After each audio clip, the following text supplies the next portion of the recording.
you said clap, I thought you were like giving me a round of applause. I was like, okay, great. That's how it's gonna start. My name is Sasha Jones. My pronouns are she, her. I'm the CEO of Cuties LA, and Cuties started as a coffee shop in 2017. It was just a space to gather, really, a space to commune in a way that wasn't in West Hollywood, that wasn't in bars, that wasn't focused on alcohol.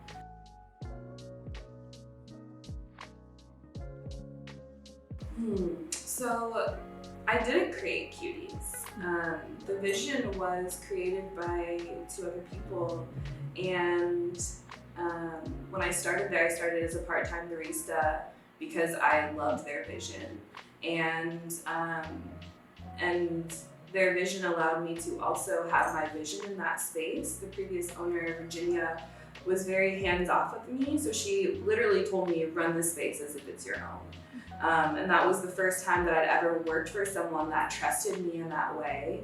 And so we had like a collaborative vision. And as I've taken over, the vision really continues to be the same, to just create space where we can foster genuine connection. People really want to get to know each other at our events. And I think that's something that has been from the beginning and something that's super, super important for me to continue.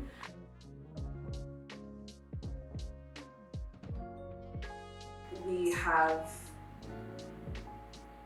always been intentional about making sure that white men are at the center of our community. And especially since I took over, the previous owners were white. And so even though it was very clear in a sense of many genders, mainstream gay, it still was very white. When I started working there, there was I think one other Black person that was training me, and they were leaving, so I was the only Black person that worked there for a while.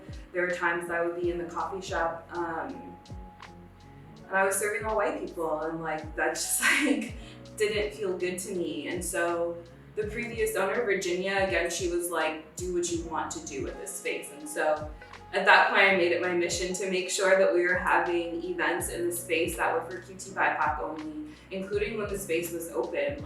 We would have events where there were portions of the shop where white people literally could not be.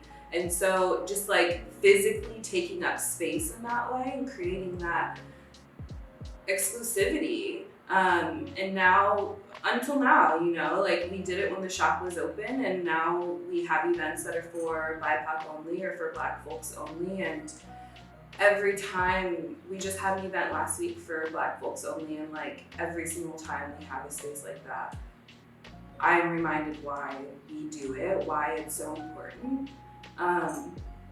People tell us, I've never been in a space like this before, and it's so meaningful. I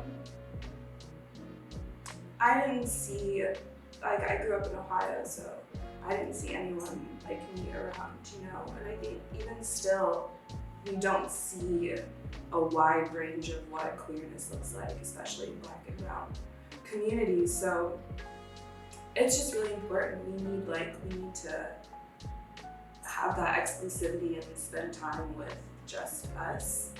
And I'm just gonna keep doing that.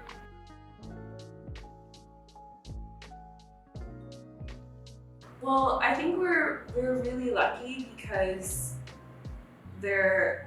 even though there are very few, there are a good amount of queer-owned spaces. And so even without having a physical space, we've been able to collaborate with other queer-owned businesses in ways that grow both of our communities. I don't allow myself to feel a lot of pressure when it comes to having a physical space, because I know that the physical space and the brick and mortar is not totally necessary. I think the thing is the people, the thing is the community, and I've realized since the shop closed that our people didn't go anywhere.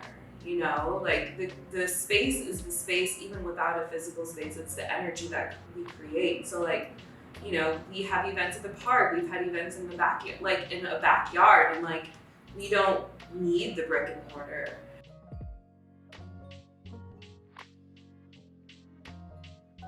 Honestly, I just want to do more of what I've been doing. I think like I feel really good about the work that we're putting out. I feel really good about the spaces that we create, and I just want to keep doing more of that. I have had an idea for a dance party for a while, and so we're finally going to start one the first Saturday in June to kick off Pride Month, and that's at Sorry Not Sorry, which is another queer-owned space.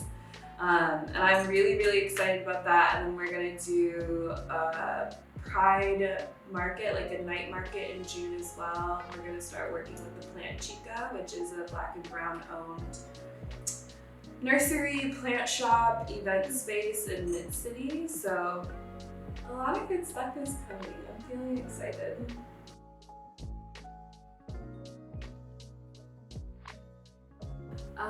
Gemini Sun, Pisces Moon, Scorpio Rising. I feel like it's all chaotic. It's a lot of, like, my whole chart's just a lot of air and water, so I'm just kind of floating. And so I'm just out here. Sometimes I feel like I'm kind of loose, like, in the universe.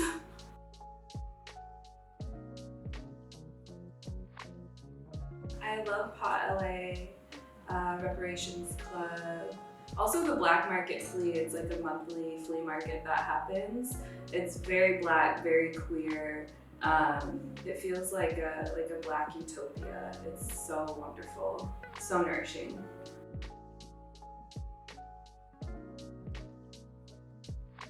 I'm gonna go with Meg Thee Stallion. Like, I love her so much, and I'm usually not someone that like stands people, as the youth say, but I love her. I would do anything for her, and like I would love to have those knees for one day. Like just the knees, the booty, like all of it. Yes.